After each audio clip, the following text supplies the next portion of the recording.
ইউনূস নিজে খুনি, তার সমন্বয়করা খুনি। আমি যে কথাগুলি বলি রাখো, তোমার রেকর্ড করে রাখি, তোমার প্রচার করে আমার আপত্তি নেই। ডিজাইন করে সে মানুষ হত্যা করে, মানুষের লাশের উপর পা দিয়ে সংবিধান লঙ্ঘন করে অবৈধভাবে তারা ক্ষমতা আসছে। মানে এদের অত্যাচারে সারা দেশ জর্জরিত। এদের কৃষক, শ্রমিক, কত শ্রমিক বেকার হয়ে গেছে। শ্রমিক আন্দোলন করছে, সাথে সাথে গুলি করে দুজনকে মেরে ফেললো গার্মেন্টস শ্রমিক। চাকরির বয়স নিয়ে আন্দোলন করে যমুনার সামনে যাওয়ার সাথে গুলি করলে একজন মারা গেল, তাদেরকে পিঠে তাদেরকে উঠাই দিল। ওই 7ই জুলাই থেকে এই ছাত্ররা যখন আন্দোলন করে 14 জুলাই পর্যন্ত অগ্নিসংযোগ এগুলি না হওয়া পর্যন্ত কারো গায়ে একটা টোকাও পড়েনি। ইচ্ছা মতো সব আসছে বসছে, আমরা তো কিচ্ছু করতে দেয়নি। পুলিশের কাছে কোনো মেটাল বুলেট ছিল না, পুলিশের কাছে কোনো মেটাল বুলেট ছিল না। নির্দেশ দিয়েছে কোনো গুলি করবে না। পুলিশ ব্যারিকেড ইচ্ছা মতো আন্দোলন করছে। আমরা তো শুরু থেকে তো অনেক কিছু করা হচ্ছে, তারা তো করে নিয়ে গেছে। কারণ আমি বলছিলাম যেটা তো কোটা তো ঠিকই না। 11 জুলাই থেকে তো কোটা স্থগিত হয়ে গেছে, কোটা তো আমি বাতিল করে দিয়েছি, আর কোটা আমরা নিয়ে গেছি। যেখানে কোটাই নাই, তো আন্দোলনটা কিসের জন্য ছিল? তারপরে আমাদের মন্ত্রীরা বসলো, তাদের সাথে সব দাবি মানা হলো। দাবি মানার পরে আবার এক দফা সেক্ষেত্রে খুন করো, এই তো আমাকে হত্যা করা, হত্যা করা মানে বাংলাদেশকে হত্যা করা। হত্যা মামলা, আবার হত্যা মামলা দিয়ে আবার এখন বলে গণহত্যার বিচার। গণহত্যার বিচার আমার না, গণহত্যার বিচার হবে ইউনূসের।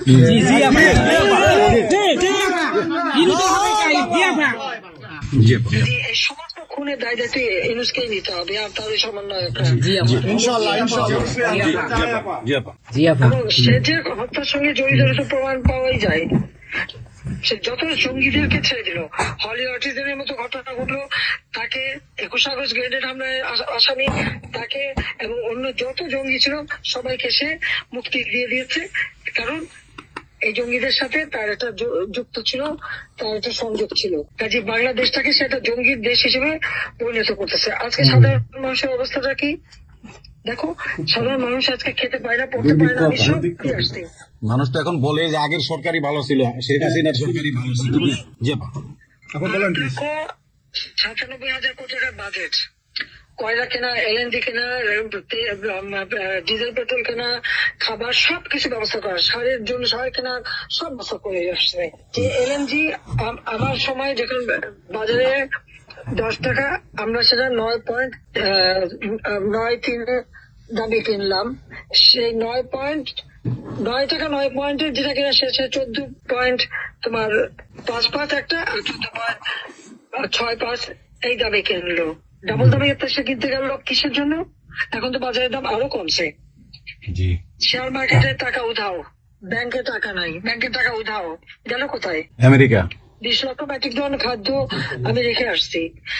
1 কোটি পরিবারের জন্য টিসিবির কার্ড দিছি, মাত্র 30 টাকা কেজিতে তারা চাল কিনতে পারবে এবং ডাল, তেল, গম কিনতে পারবে। সেই ব্যবস্থা করে আসতে হবে সস্তায়। 43 লক্ষ মানুষকে বাদ দিছে সেখান থেকে। কেন দিল? আওয়ামী লীগের সরকার করছে। বাদ দিতে আওয়ামী লীগের। তার মানে তুমি আরেকটা জিনিস করো, 43 লক্ষ পেল, তখন তো 1 কোটি ছিল, বাকি তো অন্য দলের। আওয়ামী লীগ তো দল দেখে নাই, আওয়ামী লীগ দেখছে যারাই আবেদন করছে তাদেরই দিয়েছে, সে যে দলমত নির্বিশেষে সবার জন্য। আওয়ামী লীগ মানুষের জন্য করে, এটা আওয়ামী লীগ সরকার করছে এর জন্য।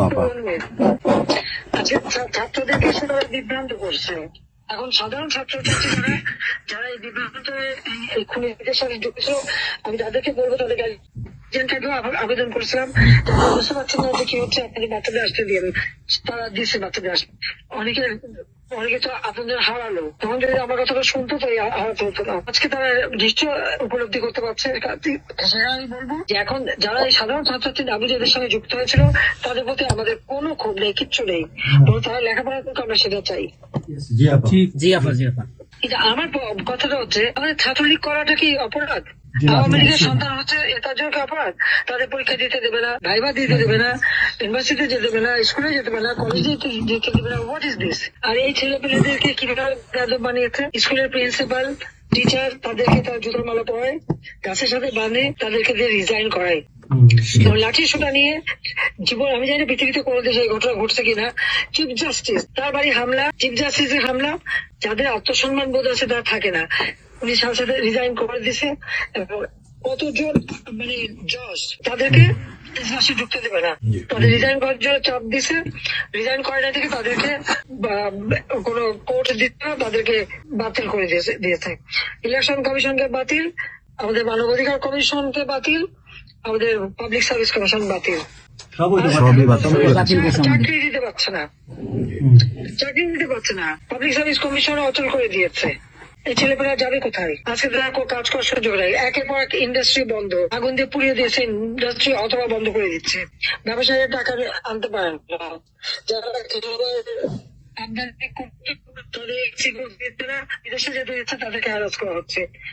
ইনশাআল্লাহ হয়তো একদিন ইনশাআল্লাহ হবে, ইনশাআল্লাহ। আপা 152 জন সমন্বয়কের মধ্যে ওর বিচার আমি করব। একজনকেও কিন্তু গুলি করা হয় নাই বা কেউ গুলিবিদ্ধ হয় নাই, গুলিবিদ্ধ হয়েছে সাধারণ জনতা। তার মানে ওরা মারছে এগুলোকে। ইন্ডেমনিটি দিয়েছিল 15 বছর হত্যাকারীদের। পুলিশ আমি বলছিলাম বিচার করবো, আমি বিচার করি নাই, করছি ইনশাআল্লাহ। দেশে বিচার হবে ইনশাআল্লাহ। অবশ্যই যুদ্ধ অপরাধীদের বিচার জাতির বিদ্রোহ শুরু করেছিলেন, জিয়াউর রহমান এসে সে বিচার বন্ধ করে দেয়। এই যুদ্ধ অপরাধীদের উপদেষ্টা বানায়, মন্ত্রী বানায়, প্রধানমন্ত্রী বানায়। খালেদা জিয়া তাদেরকে মন্ত্রী বানায়, জি জি এরশাদ তাদেরকে এমপি বানায়, আবার বানায় কি বলে রাজনীতি করার সুযোগ দেয়, রাষ্ট্রপতি পদে প্রার্থী করে। খালেদা জিয়া ভোট চুরি করে এই খুনিদেরকে পার্লামেন্টে বসায় রচিত।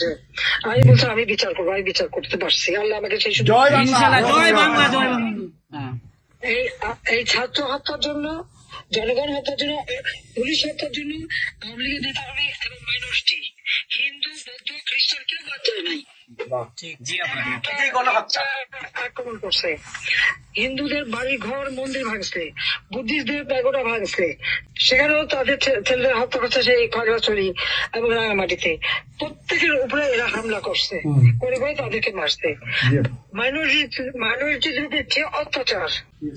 আবার দাবি উঠায় কি ইসকন নিষিদ্ধ করতে হবে, আর সংবিধান থেকে সেকুলার শব্দ বাদ দিতে হবে। কেন বাদ দিতে হবে? এই সংবিধান জাতির পিতা দিয়ে গেছেন, এটা লাখো শহীদের রক্তের বিনিময়ে পাওয়া। এদের কলমের খোঁজ জিয়াও এটাকে নিয়ে খেলছে, এসবও করছে, খালেদা জিয়াও করছে, কিন্তু আবার আমরা সেই সংবিধান ফিরিয়ে এনেছি, মানুষের অধিকার আমরা নিশ্চিত করেছি। এবং এই সংবিধানেরই 7ম অনুচ্ছেদের গ, অবৈধভাবে অনির্বাচিত কোন কেউ যদি ক্ষমতা চায় তাহলে তার বিচার হবে। এবং ইউনূস তার কোন সাংবিধানিক ভিত্তি নাই, সে অসাংবিধানিক ভাবে অবৈধভাবে ক্ষমতা দখল করছে। ইনশাল্লাহ তার বিচার ওই সংবিধান মোতাবেকই হবে এবং তার ওই চালা চামুন্ডা যে করার সাথে আছে আর উপদেষ্টা এবং সমন্বয়কারী সবকটার বিচার বাংলা মাটিতে হবে। কোনো জায়গা নাই বাংলাদেশে। আজকে সারা দেশের মানুষ হাহাকার, জীবনের নিরাপত্তা নাই, যে কোনো ঘরে ঢুকতেছে অমনি তাদেরকে খুন করে, লুটপাট করে, ডাকাতি হইতেছে, চুরি হইতেছে, ডাকাতি। এই ছাত্রলীগের এমপি হচ্ছে যে সব তালা ভাঙছে, সব লুট করছে, মন্ত্রীদের বাড়িতে তালা ভাঙছে, লুট করছে, আমাদের প্রত্যেকের গণভবন থেকে শুরু করে সবই তো লুট করছে। এবং ইউনূস নিজেই তো গণভবনে গেছিল লুট করতে। ছবি দেখাবে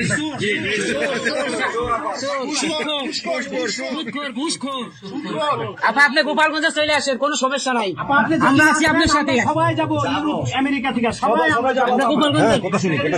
ইনশাআল্লাহ। বলেন প্লিজ। আগুন দিয়ে পোড়ানোর পরে যেটুকু অবশিষ্ট ছিল সেটা লুট করতে গেছিল। চোর,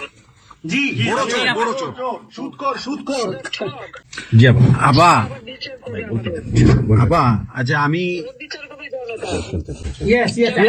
জনতা তো করবেই, আমরা নিজেরা করবো, নিজের হাতে করবো। দৃষ্টান্তমূলক ফাঁসি চাই, যেটা জনগণ দেখবে, ওই ফাঁসি চাই।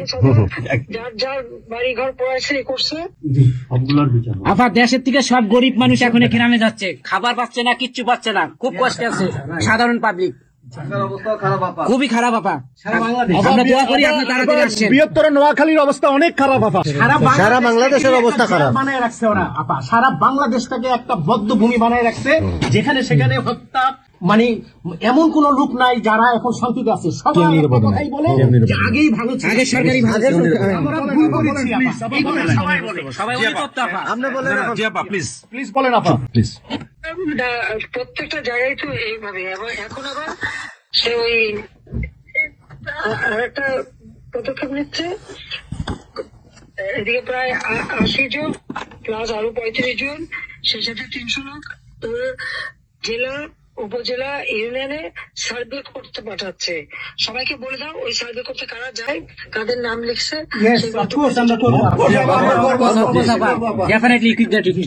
আমরা চাই আপা আপনি সুস্থ থাকেন, আপনি সুস্থ থাকলে বাংলাদেশ সুস্থ থাকবে, বাংলাদেশ ভালো থাকবে। আপনাকে আবার আমরা ফিরিয়ে এনে বাংলাদেশকে আবার এগিয়ে নিয়ে যাওয়ার জয়ের মালা পরা বাবা, আবার জয় বাংলা, জয় বাংলা, জয় বঙ্গবন্ধু। জি আপা প্লিজ।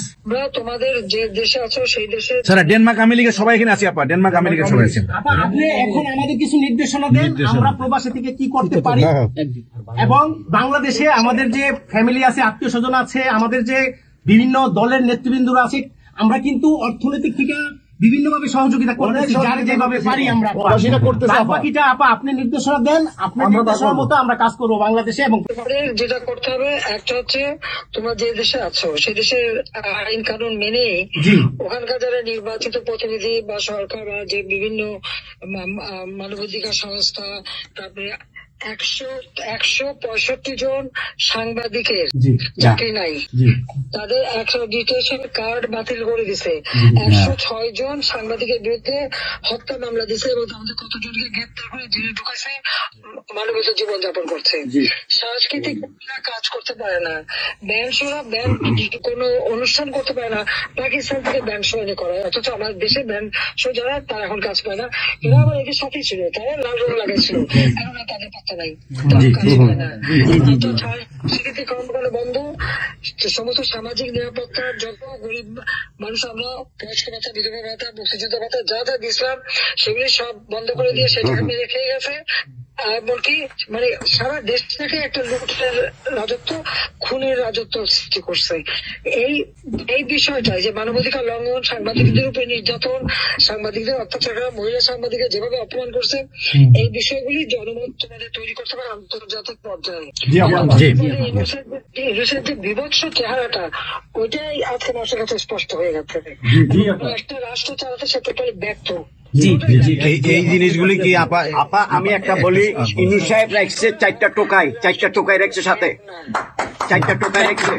আর আপনি চিন্তা করেন না বাংলাদেশে গৃহযুদ্ধ হবে তখন আপনাকে দেখবে। তোমাদের এটা করতে হবে ইউরোপিয়ান ইউনিয়নে, যেখানে তোমার ওখানকার পার্লামেন্টে যেখানে আসো সব জায়গায় এই জনমত তৈরি করতে হবে।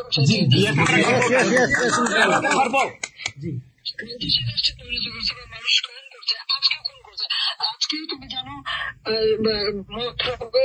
আমাদের মোহাম্মদ হোসেন মায়ের বাড়িতে আগুন, এইগুলি সে করে বেড়াচ্ছে এবং সমস্ত এই ইচ্ছা মতো। কাজে তোমরা এই বিষয়গুলি তোলো, আর আত্মীয় স্বজন, বন্ধু বান্ধব, পরিচিত যারা আছে খুবই কষ্ট আছে, তাদেরকে সাহায্য করো। মামলা দিয়ে আমাদের নেতা কর্মীদের চরম হয়রানি করে যাচ্ছে, তাদেরকে সহযোগিতা করা, এই যে আইনজীবী ঠিক করা এবং আন্তর্জাতিক ভাবে কিভাবে মানে এদেরকে জনমত কিছু সরকার যে অপকর্মগুলি করছে সেগুলি তুলে ধরা, এই কাজগুলো তোমাদের আমরা করবো। আবার একটা জিনিস একটু সন্দেহ লাগতেছে আপা, থাকবা, কাজ করবা, আর দেশের ভিতরে মানুষকে যে এই সরকারকে না তাহলে দেশের মানুষের মুক্তি দেয়। হ্যাঁ আবার আমি একটু একটা কথা বলতে চাই, একটা জিনিস একটু সন্দেহ লাগতেছে যে পাকিস্তান থেকে যে শিপের মধ্যে কতগুলি কন্টেনার আসলো, এটা কেন এবং এত দ্রুত ওরা কিভাবে পাকিস্তানের সঙ্গে ব্যবসায়িক সম্পর্কটা গড়লো? কারণ এইটা তো কোনোদিন ছিল না বাংলাদেশে, 71-এর পরে এটা হয় নাই আপা। এখন এইটা নিয়ে আমাদের আপনি তো অবশ্যই আপনি অনেক কিছু অবগত আছেন, এটা আমাদের জানার প্রয়োজন। এই তথ্যটা আমাদের বের করা উচিত, যে কোনো ভাবে গোয়েন্দা বলেন, যে কোনো ভাবে আমাদের তো কিছু না কিছু আছে, এদের মাধ্যমে এই জিনিসটা আমাদের খুবই দ্রুত বের করা উচিত। এরা কি মনে করতেছে, মনে হয় সম্ভবত ভয় পাইতেছে যে আমরা হয়তো দেশে একটা অরাজকতা সৃষ্টি করুম, ওরা একটা গৃহযুদ্ধের প্রস্তুতি নিতেছে অস্ত্র আমার কাছে সন্দেহ। ওইখানে দুজন যে মাল ডেলিভারি করে ওই জায়গাতে কন্টেনারের ওইখানে 2টা লোকের চাকরি চলে গেছে। হ্যাঁ তারা ওটা দেখতে চাইছে, স্ক্যান করতে চাইছে, দেয় নাই। সূচনাগামীর সাথে জড়িত। আপা এই দেশটাকেও ওরা আবার সেই পাকিস্তানের পর্যায়ে নিয়ে গেছে, আমাদের এই দেশটাকে আবার উদ্ধার করতে হবে ইনশাল্লাহ। এই জন্য আমাদের যা করতে হবে প্রবাসী এবং দেশে, আপা আমরা যারা বাহিরে আছি আপা, আমরা প্রয়োজনে দেশে গিয়ে আবার মুক্তিযুদ্ধে, ওই মুক্তিযুদ্ধ আমরা দেখি নাই 71-এ, আমরা নতুন মুক্তিযুদ্ধে আমরা অংশ নিব আপা ইনশাল্লাহ। এই দেশকে আমাদের উদ্ধার করতেই হবে, এই দেশকে উদ্ধার করতেই হবে আপা আমাদের। জি আপা আমরা শেষ করবেন। আমরা ডেনমার্ক আওয়ামী লীগের পক্ষ থেকে এই জায়গায় আমরা যারা আছি, আমাদের বয়োজ্যেষ্ঠ নেতৃবৃন্দ আছে। হ্যাঁ, ডেনমার্ক আওয়ামী লীগের বয়োজ্যেষ্ঠ নেতৃবৃন্দ আমরা এখানে উপস্থিত আছি। আমরা আজকে প্রতিবাদ সভা ডেনমার্ক আওয়ামী লীগের এই ইউনুস সরকারের যে এই যে অগণতান্ত্রিক কাজ, এই সন্ত্রাসী ইউনুসের অগণতান্ত্রিক কাজ, তার বিরুদ্ধে আমরা মাফিয়ার বিরুদ্ধে আজকে প্রতিবাদ সভা হচ্ছে। সেই জায়গাতে আমাদের ডেনমার্ক আওয়ামী লীগের উপস্থিত আছে বাবু সুভাষ ঘোষ, আমাদের আপনি জেনে থাকবেন সবারই নামই, লিঙ্কন ভাই, লিঙ্কন মোল্লা, খোকন মজুমদার, আমাদের নঈম বাবু, আমাদের স্বামী দাস, আমাদের অবশ্যই মোহাম্মদ শহীদ, আমাদের মাহবুব রহমান, এখানে লিমন, তারপরে আমাদের সাব্বির, তারপরে উপস্থিত আছেন আমাদের শামীম খালাসি, বোরানুদ্দিন, আমাদের মাসুদ চৌধুরী, স্বামী দাস, হিলোল বড়ুয়া, লিমন, অনেক নেতাকর্মী দাদা আপা, অনেক নেতাকর্মী উপস্থিত আছে। আমরা আপনার জন্য আজকে দোয়া করবো, দুহাত তুলে আপনার দীর্ঘায়িত কামনা করছি। আগামীতে আপনাকে সুস্থ থাকতে হবে, আপনার মাধ্যমে বাংলাদেশকে আমরা ঘুরে দাঁড়াবে। যেমনি ভাবে আমরা 1981 সালে আপনি সেই বাংলাদেশের হাল ধরেছিলেন, বাংলাদেশের মানুষের গণতন্ত্র, বাংলাদেশের মানুষের মুখে হাসি ফুটা নিয়ে আসছিলেন, আপনার মাধ্যমে আমরা ইনশাল্লাহ ওই দিনে আগামী তো ওই দিন ফিরে আনবো।